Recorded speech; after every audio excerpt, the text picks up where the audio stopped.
actually should be able to already see a message from me, but there will be time to ask questions at the end of the webinar. So thank you everyone for joining me today. We're going to be talking about social media and best practices for campus kitchens. So yeah, let's get started. So just first and foremost, CKP, the national office, is on a few different social media channels. We're on Facebook, Twitter, Instagram, LinkedIn, and now just recently we're on Snapchat, and we're going to talk about that in just a little bit. We're also on Pinterest, although we don't use it too often. We definitely use it around Turkey Palooza time to get good recipes and different ideas for things to make for clients around the holiday season, but you can find us there as well. And then that URL that you see is on the pantry, and it's a list of all the other campus kitchens that are on social media platforms. So it's Facebook, Twitter, and Instagram. I'm going to send out this presentation afterwards, so you guys will be able to look at it then. But if you just go to the web or to the pantry, it's under communications. You can see that those lists. So before we dive into social media, just a couple quick things about branding and naming. So it's really important to know what you call your campus kitchen, which might seem kind of silly, but sometimes it can be a little confusing. So you always want to call your campus kitchen the campus kitchen at whatever university name you have. This is an example, Elon University. And the T is always lowercase, of course, unless you're starting a sentence with the campus kitchen at. But it's just good to know how to describe your campus kitchen. And of course, you can also abbreviate, use your CKEU or CKELON, however you would describe it. So that works too. And then the national network, again, this can be a little confusing, but we're actually the Campus Kitchen Project with a capital T always. So our entire name is the Campus Kitchens Project, so you can also refer to us as CKP, but if you're ever writing a Facebook post about your own campus kitchen or ours, these are just important things to keep in mind. So why should a campus kitchen use social media? It might sound kind of silly, but sometimes it's easy to forget that social media is your primary online presence. So most campus kitchens don't have websites, so they need to have one online platform that they can direct volunteers, donors, anyone interested in getting involved, or other LT members maybe, and social media accounts are a really good way to do that. Ideally, your social media accounts will have the correct contact, location information, so volunteers know where to go and when to sign up. And it's a good place to also have any kind of updated info about your campus kitchen. So maybe something changed about your location, or maybe you had to cancel a volunteer shift last minute. These are great places, like Facebook primarily, to post all of that information. And Facebook's really great in that you can type in your address and it'll even show viewers on a map where you're located. So it's, can kind of serve as your online platform and your one place to direct users to. You also have a lot of different things that you can post to social media, which we're going to get into in a little bit specific to different social media platforms. But just as some general ideas, volunteer needs and opportunities are great things to post on social media, great calls to, if you need volunteers last minute, you can just post your Volunteer Hub link that goes right to whatever event that is. Also fundraisers like Raise the Dough or any other kind of on-campus events or activities that you have are really good to post. If you're taking new leadership team applications, that's a good thing to post. And of course, photos, which we'll talk a lot about in a little bit. Another great thing that can come with having social media accounts is building your online community. It's one thing to have a social media account, like to have a Facebook profile, and it's another thing to have a Facebook profile and to have a large and consistent online community that is following your updates and is very invested in your work. So there's that's kind of like something that you can always work on. That's something that CKP nationally always works on.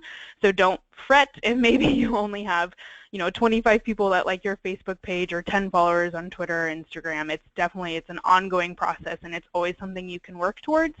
But the first and best way to start building your online community is to follow your fellow campus kitchens, and of course CKP nationally. We follow everyone on social media. If you notice that maybe we don't follow you, like let's say on Instagram, it's probably just because I haven't seen yet that you have an account. So if you're worried about that, definitely feel free to shoot me an email. But make sure you're following all of your fellow campus kitchens, and likewise they'll hopefully follow you back. You also want to follow your community partners, any donors, your university, any school clubs or organizations that are maybe consistently volunteering with you, like any fraternity or sorority, student government, sponsors, your dining provider. You want to follow all of those people on social media. Another good thing to do is to search related terms like food waste or hunger, volunteering, student service, different things like that to find related organizations to follow. That's good to stay connected in the general, like let's say food waste movement online, and to know what people are talking about. It lets you see relevant news and content, and also just lets you connect with people who are in your movement and are invested in the type of work that you do. Retweeting lots.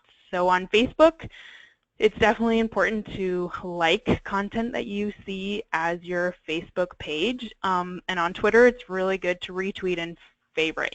Follow conversations, follow hashtags, see what people are talking about, and let them know that you're involved in that conversation too. Even if you're not necessarily directly tweeting about it, you're still showing your engagement by liking or retweeting or sharing a post. And then you always want to tell your volunteers about your social media pages, like what I said earlier. Specifically Facebook, it's the #1 place that they can go to find the most up-to-date information about your campus kitchen. So it's important to tell them about that, but also it's just important to have them connected to the movement and let them know if you're on Twitter, Instagram, or Snapchat too. If you're creating any kind of printed materials, you should be putting your social media on them. So your facebook.com/whatever your URL is, so ours would be the Campus Kitchens Project, and your Twitter name or your Instagram name, and so then just when you hand out those materials, people know where they can find you. You can also add it to your signature of your email, so like on my signature I have a link to our Twitter, so you can definitely do it that way. And then again, just you want to make sure you're always referring people to your social media accounts for the latest information about your campus kitchen. So where do I find content to post? So you might have a social media account like Twitter, let's say, but you're kind of unsure what to be posting, or like you don't really know maybe where to start. So I would say the first and best option is pictures. So, show people what you're doing. Show people what a cooking shift looks like and what a delivery shift looks like. And if your clients are okay with you taking pictures of them, then get a group shot, like if you have a community meal or something like that. Pictures, they tell stories, and it's really the best way to kind of let people know what you're doing. And it's pretty easy content. You just take a photo and you can add a short caption about what you're doing, who you're with, and then you can post it. Again, you want to follow other campus kitchens and see what they're talking about. Maybe the campus kitchen at UGA just posted this great article about food waste, and you want to post it too. Like, go for it. And same with CKP national sites. We're very consistently posting on social media. Like I said, Pinterest not so much, but we're posting on Facebook and Twitter every day, Instagram a couple times a week. So that's probably a really good way for you to find content to post too. We share a lot of photos that other campus kitchens post, so you can also always share a photo from another campus kitchen and give them a shout out. Say like, hey, great job on this community meal, you guys rock, something like that. You can also get content from your university, from partners, donors, different people like that. And then again, you can search for related terms like in the news on finding different articles about food waste, food recovery, or cleaning, and then also searching those terms on social media. You can search them just as they are, or you can search them as hashtags. Either way, you're going to find lots and lots of content. And then this is just a friendly reminder that when you post pictures, it's really, really important that if you're in a kitchen and you're handling food, you have to have gloves, long pants, and a hairnet on. Otherwise, I, from the national office, can't post that picture or share it with our broader external audience. And we just want to show everyone that Campus Kitchens can follow those rules. So just a friendly reminder that you want to be mindful of that when you're posting photos to social media. So finding your Campus Kitchen's voice. This can be a trickier thing to do as a nonprofit, and especially as an organization that's probably going to have more than one user on their social media accounts. So first thing that you want to do is figure out, what does your Campus Kitchen sound like? What's important for you guys to share? So maybe you work a lot with youth programs, and that's kind of like the focus, and maybe you want to be posting a lot of content that's more related to schools and education and kind of ending hunger in schools, or providing access to children, you know, in school, or providing access to healthy meals to children in schools. So you kind of want to figure out what your Campus Kitchen focuses on, and I would say gear your voice towards that. Like I said, if you have more than one person posting on social media on the organization's behalf, then it could get a little confusing, and that's okay. Like, take time and figure out what works. Maybe you try a really fun, carefree voice one week and you're not getting a lot of content, and maybe you try a more like serious academic voice the next. Or maybe you just have people alternate between weeks and kind of have people use their own voices.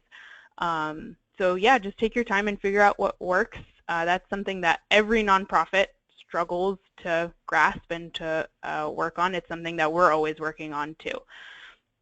In finding your voice, it's good to consider, like I said, like what your Campus Kitchen works on, but some things that might help are behind the scenes footage, pictures of finished products like meals, maybe a community garden, different things that are going to make your followers feel connected to your work and what you guys are doing, and kind of give them an inside look. You can also talk about your Campus Kitchen's history, maybe different milestones you've passed, like if you've hit a certain amount of food recovered, when you opened, different, you know, anniversary dates like that. And then sharing successes goes along with that. So like feel-good stories that make people really excited about your work and maybe want to volunteer and get involved in the movement. These are all kind of things that are going to help you figure out what your voice is, what you want to share, what's important. It's also good to do before and after shots, showing like progress that tells a story, things that, again, like really can let people see the kind of work that you do and make them feel involved in your work. So now we're going to talk a little bit specifically about Facebook. So for Facebook, I found that visual content, and it's just kind of widely known that visual content just performs better, and by performs I mean gets more likes and more shares and more engagement. So like I said, you know, take pictures of your cooking and delivery chefs and put them on Facebook, or make an infographic about how many meals you guys have served over the year. And then you want to keep the captions with those photos very short, so nothing more than a few lines. While sometimes I know it can be tempting to write a lot on Facebook because there is no limit to characters, it's definitely known that just shorter content performs better and is more popular. So there are a few things that you can do to make sure that your content, people see your content, and one is to tag people or pages in your posts. So if you're, maybe you can tag a client agency, or maybe you can tag your university, or Sodexo if they're your dining provider, something like that. Just anything that will help you reach more people and get more engagement. You can also always tag CKP in posts. I monitor all the Facebook pages closely, but it does help sometimes if I get tagged in something, then maybe I'll pay extra attention to it, or just, you know, also share it. For Facebook, it's important to note the time of day that you post, and there are some mixed reports kind of on this and what works best. So I would say the best thing to do is know your audience. So if you're, if most of the people that like your page are college students, well, when are college students most likely to be online and on Facebook? Maybe it's in the evening. We found we have a lot of success when we post after 7 p.m. and on Saturday and Sunday mornings, but that might not be true for your campus kitchen. So just kind of know your audience. When are they going to be online? When are they going to be looking at your content? We post about once a day. I would say no more than once a day. Facebook just isn't really designed as kind of a fast-paced platform. It's very different than Twitter in that sense. And so, you don't really want to overcrowd people's feeds, and you don't really want to overcrowd your page. So I would just say once a day. And then take advantage of the Facebook scheduling feature. It's really great that you can schedule Facebook posts, way in advance. So for a week, maybe if you know you're going to be super crazy, sit down on Monday and schedule 5 different posts for the week, and then you're done. And you don't really have to come back to it or check on it every day. On Facebook, it's also a great platform to thank your volunteers, your donors, your partners, your university, or anyone that's helping your campus kitchen. Definitely give those people shout-outs that help you guys. And then there are a couple new features on Facebook which you guys might have heard about. The first one is there's a new fundraising tool. So it's basically a digital payment system that Facebook is implementing, and it can be, I think it's just 2 taps. It might be 3 though. So basically it's saying that it's 3 taps and you can get a donation. So it's super easy for the donor. You do have to set it up though. It's not something that's automatically given to your page. So here I have some instructions in an article that you can click on to read a little more about it. I would definitely recommend it, and something that we want to look into at the national office and getting it set up, because as some of you might know, people are much more likely to donate to your organization if it's easy for them and literally at the touch of their fingertips, which here it would be. So these are just the instructions on how to implement it, and I would recommend looking into that. I'm also more than happy to talk to anyone who wants to get that set up and help them figure out how best they can do it. The second feature on Facebook is Facebook Live. I'm sure everyone's heard of it by now. It's been around for a few months, and it basically allows people, public figures, and pages to share live video with their followers. So yeah, I mean, it's probably going to be very popular in the upcoming political campaign. It's like tons of bigger figures have been using it, and nonprofits, but that's not to say that campus kitchens can't either. I think it would be a really cool tool to let people do see an inside of a cooking shift or something like that. And the best part about it is, since it's live, people can comment and respond right as you're filming. So you can be talking to them like I'm talking now, and people can be leaving comments and asking questions. So it's like live broadcasting. It's really great, and it's an awesome feature. Again, that's something CKP National is going to look into doing and figuring out like the best ways that we want to post. So if you have any questions or need advice, I'm always here to help you with that. So here are just some examples of some Facebook posts. This is just something we post last week just to give you an idea of the kind of the content that we recommend. So here we have 2 hashtags, and we tag the Ohio State University, which are those students that you see there. And then here are a couple other ones from Auburn and the University of Houston. This is kind of like this was from the Food Waste and Hunger Summit in April that we had, and then this is just a really awesome picture of a volunteer in the kitchen, notice her gloves, and then and they shout out the organization that gave them the bread, the donation. So just a couple examples of the kind of content that does well on Facebook. And now we're going to talk about Twitter. So Twitter is a little different than Facebook, like I said. So it's much more fast-paced. There's tons of content and like constant live updates. So we post about 4 to 5 times a day, every day of the week, and and we tend to post. I'd say it's mixed, about half articles, half pictures. Both do about the same. I wouldn't say that one does specifically better than the other. So I would definitely experiment with your campus kitchen and see what works well for you guys. Just some tips is that it's good to keep your tweets under 120 characters or less. Some people even say under 100. That's like, it's just kind of known that that can help increase engagement. If people want to copy your tweet or if they want to retweet it and add something of their own opinion to your tweet, people are more likely to do that if it's a shorter tweet. I know that can definitely be challenging, but just try it and see what works. You always want to use hashtags, but you don't want to use more than 2 hashtags per tweet. Sometimes that can be a little overwhelming to the viewer and they might not click on those hashtags. Or it just might kind of make the tweet a little confusing if everything has a hashtag. They might not know exactly like what you're saying. But you definitely want to use them. I say always use at least 1 hashtag in a tweet. So yeah, that's just my personal belief. And then tell your followers to retweet.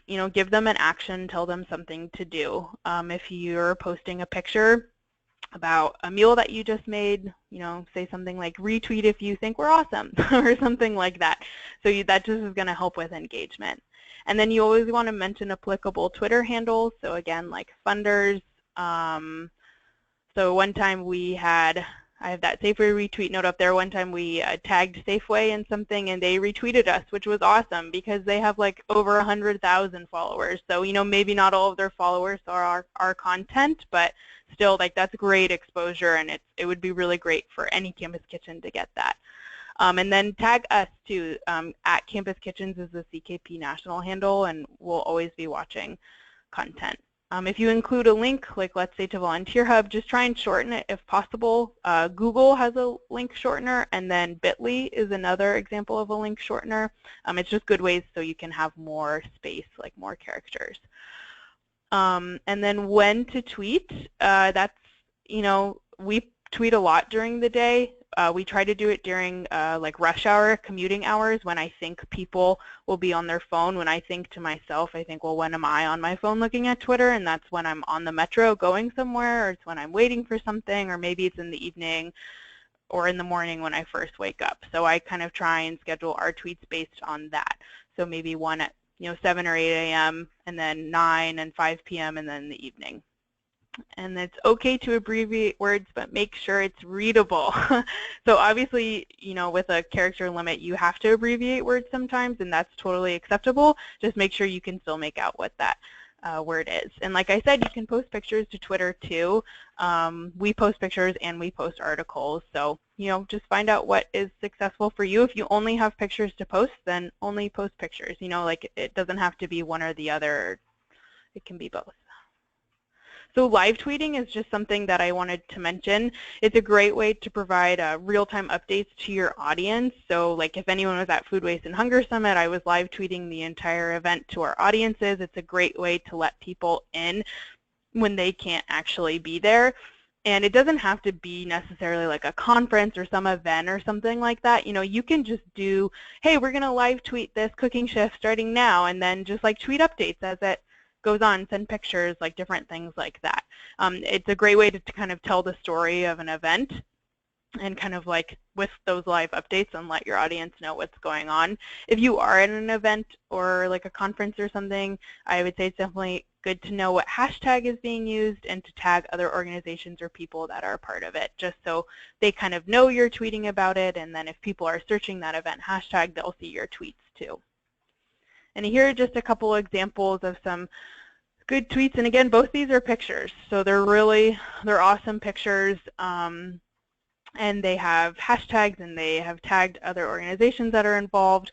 So, like I think, again, pictures are a really great way for Campus Kitchens to kind of show your audience the work that you're doing. And here's just another one. This is kind of an old tweet, but I just love it so much. Virginia Tech was shouting out Troy on something they did, and like that kind of stuff is great for us to see. I know it makes us really happy in the national office, but it's really, Twitter is a great way to kind of support your fellow Campus Kitchens. Okay, and now Instagram. So when we set up new schools, we set them up on Facebook and Twitter, and now we're starting to set everyone up on Instagram. If you want an Instagram, shoot me an email and I'll definitely get you guys one. I think Instagram's an awesome platform, and I think it's, in the US, the most used social media platform, maybe. But I'm not positive of that as I'm saying it. But it's very, very popular, and it's predominantly for photos. So you can share a variety of photos and food in particular is actually very common to share on Instagram. So it's a great way to share a picture of a cooking shift or a volunteer group or cleaning or ugly produce you found in your garden or meal prep, anything like that you can share on Instagram. Same kind of rules for Facebook and Twitter. You want to tag other accounts in your posts and in the picture.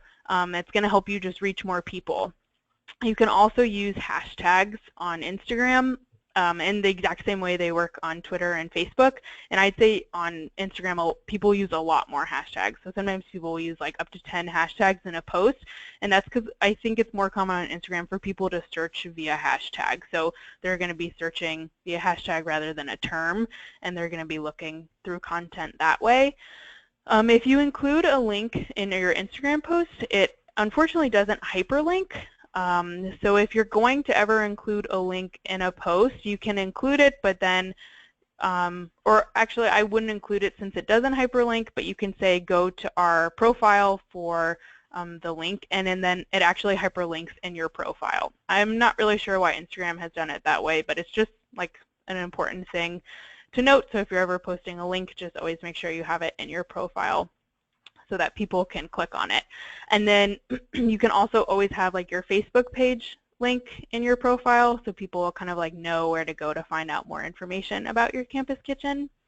Another great thing about Instagram that we do all the time is Regram. Regram's a separate app than Instagram, but it's super easy to use, and it just connects to your Instagram, and you can just repost pictures that other people have posted. So we repost pictures that other campus kitchens have posted like all the time, probably like 75% of the time.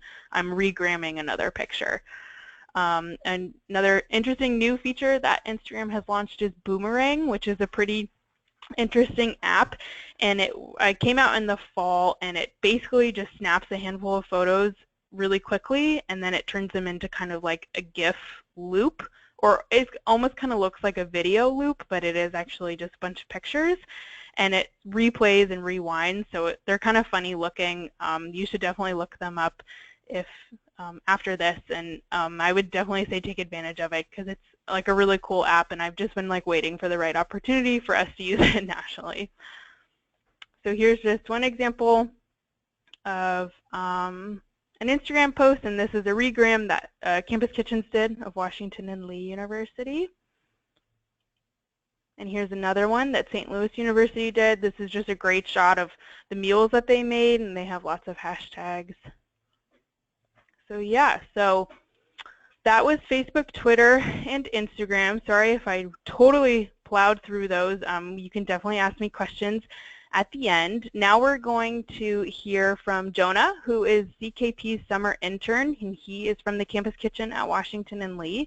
And he's going to talk a little bit about Snapchat and how we just got it, and if you have it, how you should be posting on it, and then a little bit about an elevator pitch. So I'm just going to hand it over to Jonah.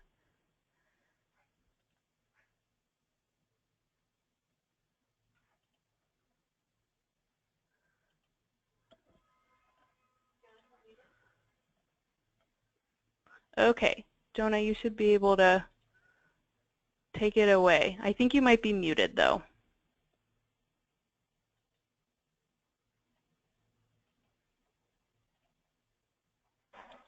Okay. Awesome. So I should be unmuted, right?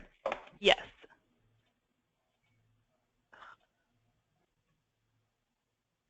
I go to school at Washington and Lee, and I'm working with Tyler over the summer doing social media work and some event planning stuff for boot camp coming up.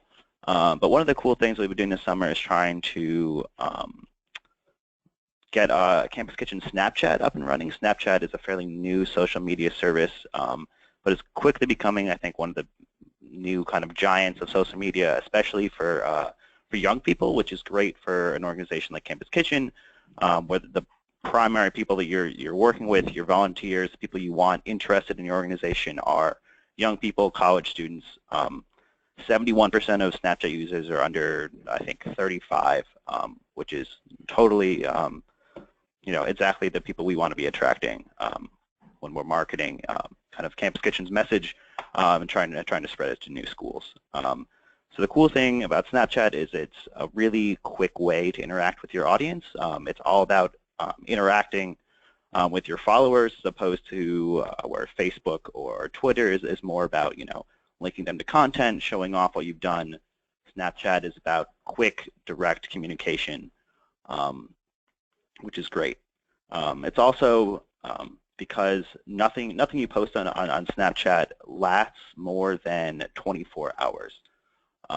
After 24 hours, it automatically deletes and it can't be viewed again. While this is kind of annoying if you're trying to have show off a long history with your organization, it's great for keeping things as current as possible, showing off your current volunteer events, showing off your special fundraisers. Raise the Dough, Turkeypalooza are great, where it's a dynamic event that you can quickly show photos and videos for and try and get people engaged in the moment. There's also a cool feature called a geofilter, which essentially you mark out a space on a map. So, for example, the Campus Kitchen at Washington Lee could mark out, this is exactly where our Campus Kitchen is, and have this filter where other users on the app, whenever they take a photo in that area, could you apply this special Campus Kitchen filter to their photo and show off that, hey, I'm here at Campus Kitchen, I'm involved. And this is a great way to get other people involved as well, maybe wanting to use the same filter. Over here on the right, there's a couple examples of potential filters. These haven't been released yet or anything like that, but you can see how it would be really easy to take photos during a cooking shift or during a volunteer event, showing off a pretty dynamic environment. We just actually released Campus Kitchen's Snapchat, so go follow us at Campus Kitchens. You can just search our name, have some people on your leadership team search our name. We're trying to get that off the ground. But overall, Snapchat is just a great way to promote daily shifts to young people, your main audience for all of this. Some best practices, again, like with Facebook and Twitter for photos, just ensure that serve-safe rules are always being implemented. So this is just, telling your leadership team, whoever is, controlling your Snapchat account, that, ensure that everybody on the feed is being serve-safe compliant.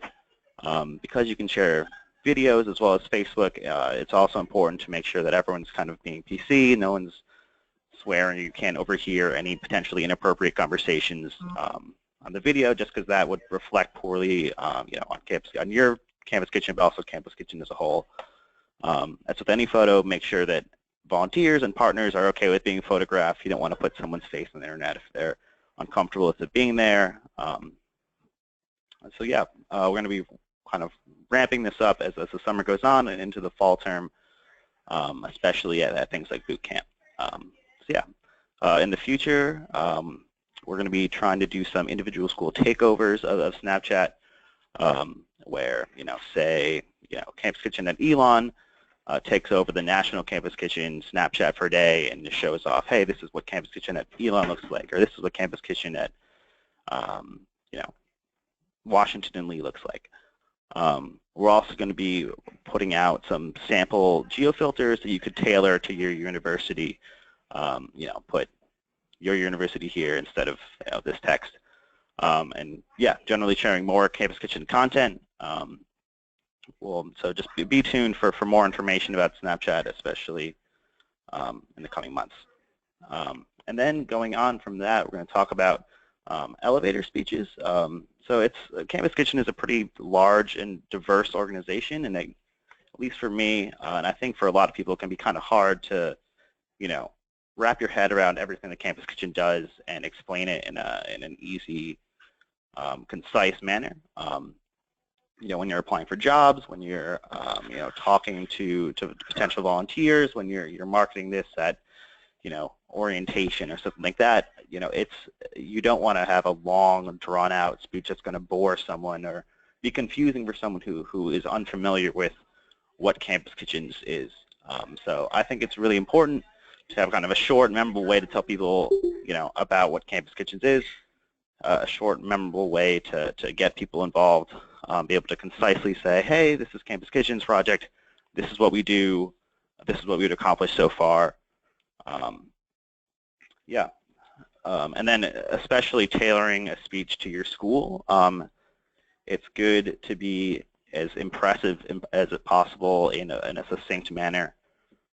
Using relevant statistics, mentioning a couple of your major programs that you're in, inviting people to get involved, and then tying it to the national network, right? We aren't alone at Washington Lee. We're part of a consortium of many schools doing excellent work all over the country.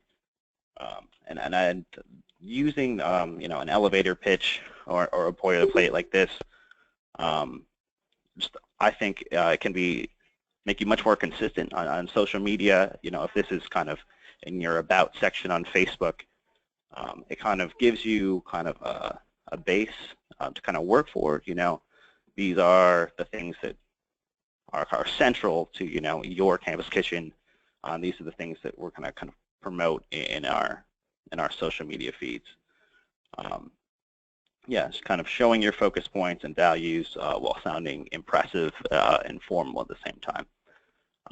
So it could be a good way to get kids back involved in Campus Kitchen and after the summer. Invite your leadership team. Hey, let's create, a boilerplate in our elevator speech just so we can focus on, what's important to our Campus Kitchen. What have we accomplished so far? How do we want to bring this, into the next year? So yeah, that's Snapchat, and that is an elevator speech. So Tyler, if you want to take it back. Cool. Thank you, Jonah. Thanks. That was wonderful. Okay. So you guys should be able to see my screen now. And again, if you have any questions about, sorry, I'm just going to make sure everyone's still muted. If you have any questions about Snapchat or the elevator pitch, just let us know, and I'm gonna send out this our PowerPoint so that you guys can make sure to click all these links and have all the information. Snapchat is definitely something that's new for us, and we're going to be trying, but we're really excited for it. So if you also want to get a Snapchat for your Campus Kitchen, let us know, and I'd be more than happy to help you with that and give you any kind of advice that we have. So up here on the screen now, you'll just see a couple resources. Nonprofit Tech for Good is a cool organization that has a lot of good online resources for basically anything tech related for nonprofits. So a lot of social media tips, fundraising, different things like that. And then here's just one article that I found that I thought was very, very helpful on Twitter tips. And then Nonprofit Quarterly, again, just has a lot of helpful information specific to nonprofits, and a lot of times those organizations will have things like that's social media just for nonprofits, fundraising just for nonprofits, that I think is helpful. Okay, so yeah, so here are just some other social media ideas. Snapchat's up there, and Pinterest and YouTube and Tumblr and Vine. Vine isn't as common anymore. Some people still use it though. I think kind of Boomerang is maybe taking the place of that, or Snapchat also. But if you have other social media ideas for your Campus Kitchen, try them out and see how they work. And I think as long as you have a consistent approach to it, then you can really get a sense of if your Campus Kitchen will be successful on that platform. And if you want to brainstorm ideas, definitely let me know. I'm here to help and see what might work best for your Campus Kitchen. So yeah, and just here's a reminder that your Campus Kitchen is a resource for anyone looking to learn more about food waste, food recovery, hunger, volunteering, leadership, all that. So don't be afraid to share what you do in your community. All of our Campus Kitchens do amazing work, and you should be sharing it with your community, and especially on social media. That's the best way to kind of contact your community, so don't be afraid to do that. Just a little reminder. So yeah, if you guys have questions, I'm going to unmute everyone now, so you can ask them or you can type them in the chat box. I know that was a lot of content, so if you need me to clarify anything or go over anything, feel free.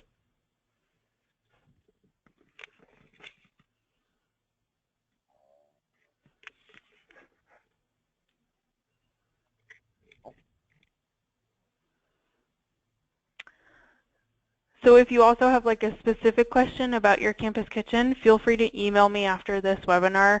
My email address, everyone should have it, but it's ttrip@campuskitchens.org, and I'm more than happy to talk to you about your campus kitchen specifically.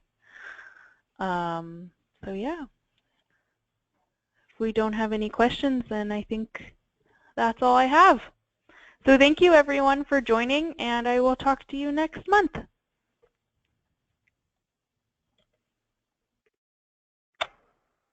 All right.